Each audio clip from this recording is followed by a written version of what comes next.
మనలో ప్రతి ఒక్కరూ లైఫ్లో ఏదో ఒక ఫేస్లో ఒక్కసారైనా సక్సెస్ అయ్యి నేనేంటో ప్రూవ్ చేసుకోవాలి అని ఫీల్ అయ్యే ఉంటారు. నాకు తెలిసి కాలేజ్ డేస్లో అండ్ 20s ఏజ్లో ఉన్నప్పుడు ఈ ఫీలింగ్ చాలా స్ట్రాంగ్గా ఉంటుంది. అయితే ఎలాంటి ఫీల్డ్లో చూసుకున్నా సక్సెస్ రేట్ చాలా తక్కువ ఉంటుంది. దీన్ని చూసి కొంతమంది లైఫ్లో సక్సెస్ అవ్వడం, కోరుకున్న లైఫ్ని లీడ్ చేయడం చాలా రిస్క్తో కూడుకున్న పని, మన వల్ల ఎక్కడవుతుందిలే అని ఒక ఫీలింగ్ వచ్చేసి వాళ్ళ సక్సెస్ జర్నీని స్టార్ట్ చేయక ముందే క్విట్ అయిపోతారు. కానీ ఏదో ఒక ఫీల్డ్లో మంచి సక్సెస్ తెచ్చుకున్న వాళ్ళు కూడా మనలాగా మనుషులే కదా. వాళ్ళు సాధించినప్పుడు మన వల్ల ఎందుకు కాదు? అసలు ప్రయత్నమే చేయకుండా కూర్చుంటే మన వల్ల అవుతుందా లేదా అన్నది మనకు కూడా అర్థం కాదు.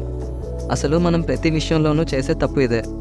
ఏ పని చేయాలన్నా ముందు రిజల్ట్ గురించి ఆలోచించి ఆ ఊహల్లోనే టైం అంతా గడిపేస్తున్నాం.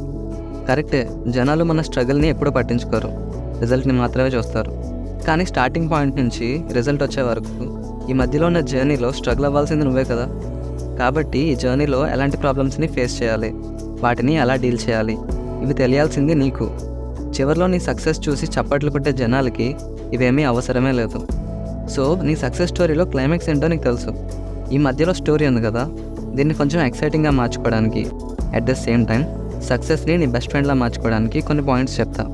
మర్చిపోకుండా ఉండడానికి పెన్ అండ్ పేపర్ తీసుకొని ఒక దగ్గర నోట్ చేసుకోండి. ఇంకా లేట్ చేయకుండా వీడియో స్టార్ట్ చేసేద్దాం. ముందుగా point number 1, do not compare. ఎప్పుడు నిన్ను నువ్వు ఎవరితోని పోల్చుకోవద్దు. ఎందుకంటే ఈ ప్రపంచంలో నువ్వు తప్ప ఇంకెవ్వరూ నీలా ఉండలేరు, నీలా ఆలోచించలేరు. సో రెస్ట్ ఆఫ్ ద వరల్డ్తో సంబంధం లేకుండా నువ్వేం చేయాలో అది చేయి చాలు. ఇంకా క్లియర్గా చెప్పాలంటే, మీకు ఎలాన్ మస్క్ తెలుసు కదా.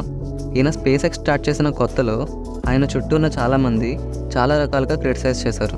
వాళ్ళు అన్నట్లుగానే స్పేస్ ఎక్స్ చాలా ఘోరంగా ఫెయిల్ అయిపోయింది కూడా. కానీ ఎలాన్ మస్క్ ఆగిపోలేదు.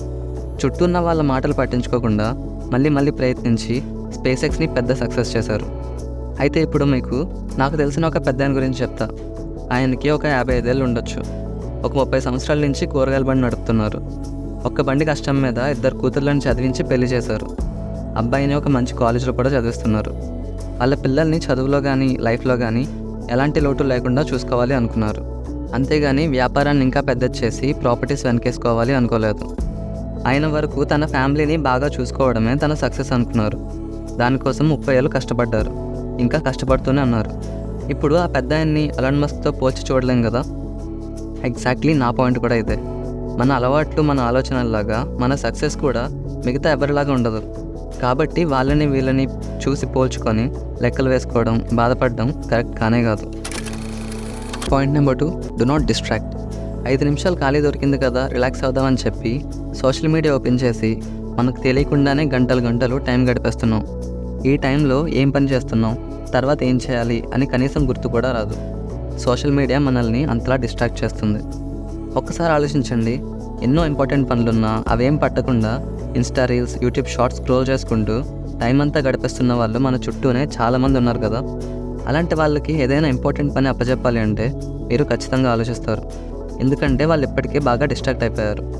మీరు కూడా వాళ్ళలాగే డిస్ట్రాక్ట్ అయ్యి మొబైల్ అండ్ సోషల్ మీడియాతో టైంపాస్ చేస్తూ కూర్చుంటే సక్సెస్ అయిపోతాను అనుకుంటున్నారా? లేదు కదా. అంటే మీ చుట్టూ ఉన్న వాళ్ళలా కాకుండా మీరు లైఫ్లో సక్సెస్ అవ్వాలి అనుకుంటే డిఫరెంట్గా ఏదైనా చేయాలి. అదే ఏం చేయాలి అంటే, మీరు చేస్తున్న పని మీద ఫోకస్ చేయాలి. ప్రజెంట్ జనరేషన్లో చాలామంది దగ్గర ఇదే మిస్ అవుతుంది. ఇలా ఫోకస్తో మీరు చేయాల్సిన ఒక్కో పని కంప్లీట్ చేస్తూ ఉంటే మీ మీద మీకే ఒక రకమైన కాన్ఫిడెన్స్ వస్తుంది. ఫోకస్ అండ్ కాన్ఫిడెన్స్, ఇది డెడ్లీ కాంబినేషన్. ఇదే మిమ్మల్ని సక్సెస్కి ఇంకా దగ్గర చేస్తుంది. Point number 3, criticise yourself. నువ్వు చేసే పని ఎంత పర్ఫెక్ట్గా ఉన్నా, చుట్టూ ఉన్న వాళ్ళు నిన్ను ఎంత మెచ్చుకుంటున్నా, ఆ పనిలో ఉన్న చిన్న తప్పులు నీకు మాత్రమే బాగా కనిపిస్తాయి. కానీ అవి బయట ఎవరికి చెప్పకూడదు.